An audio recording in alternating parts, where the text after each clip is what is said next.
Its length when it's closed was 50 millimeters long and 15 millimeters in diameter.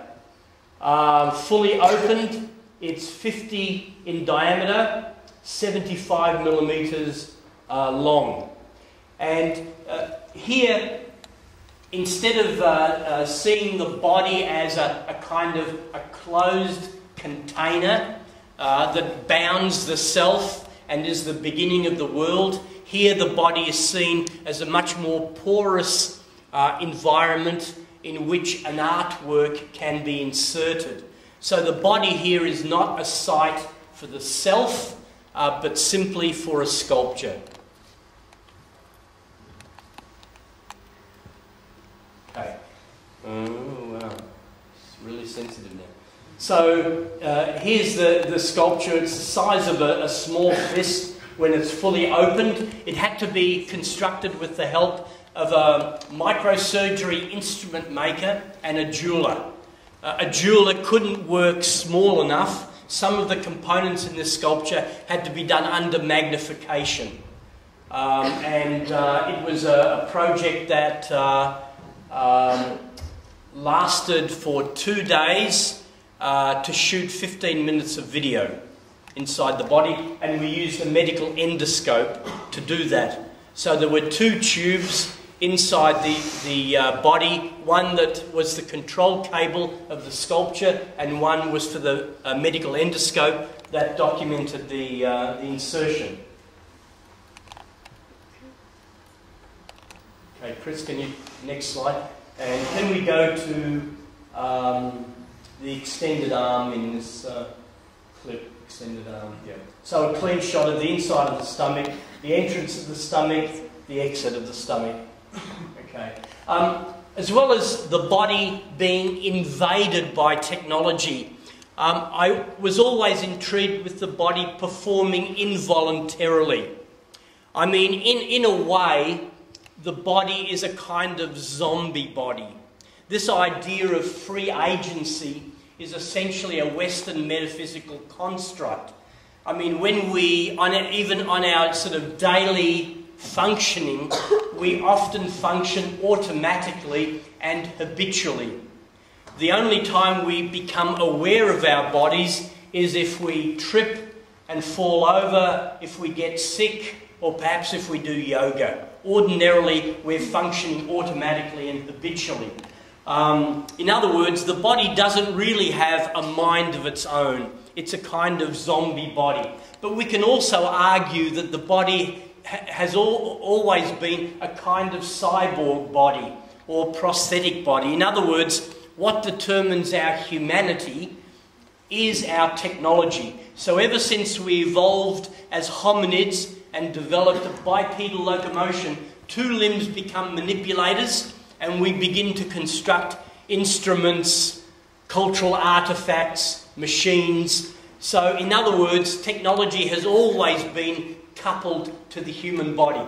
We fear the involuntary, we become very anxious about the automated, but we fear what we have always been, zombies, and what we have already become as cyborg bodies.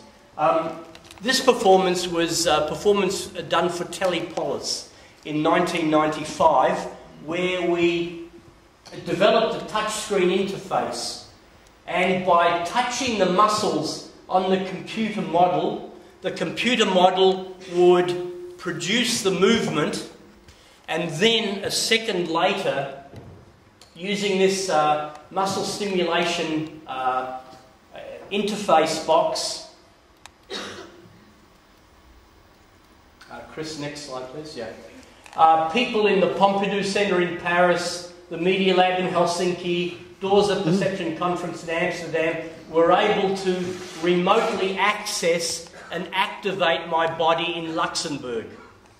So in other words, a half of my body was remotely controlled by another person in another place.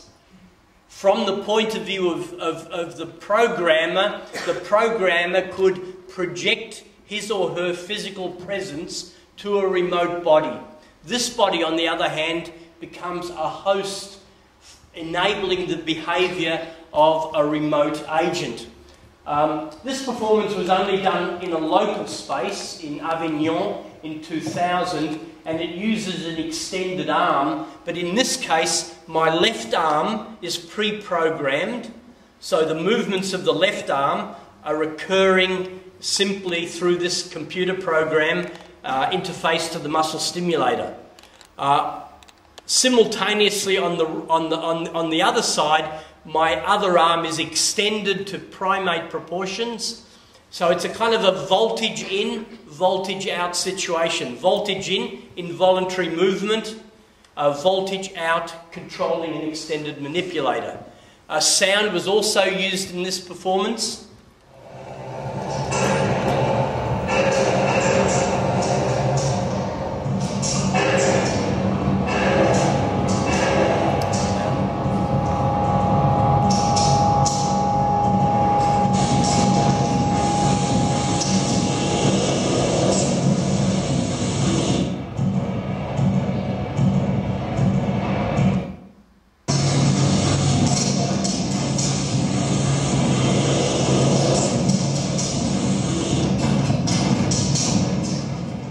The sounds here weren't amplified body signals, rather we used proximity sensors, accelerometers, different kinds of sensors externally attached to the limbs. So it was the limb movements and the speed of the arms and moving that generated the signals to make the sounds.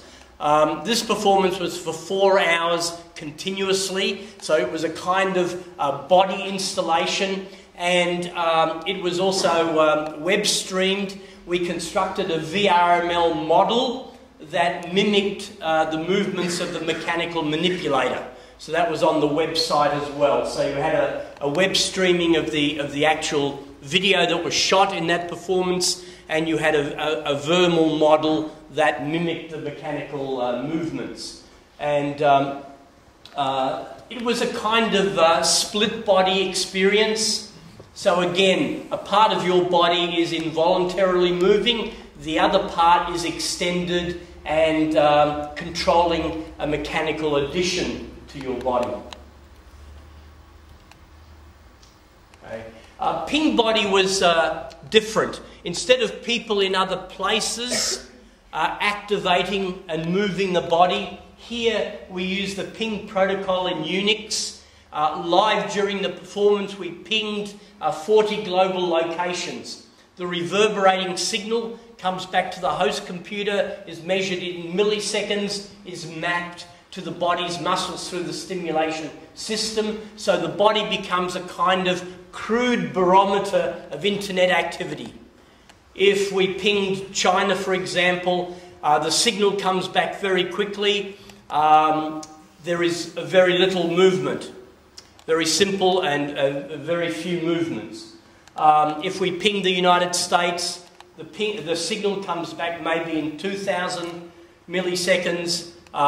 The body becomes more active and more complex movements. So the body indicates, is a crude indication of internet activity.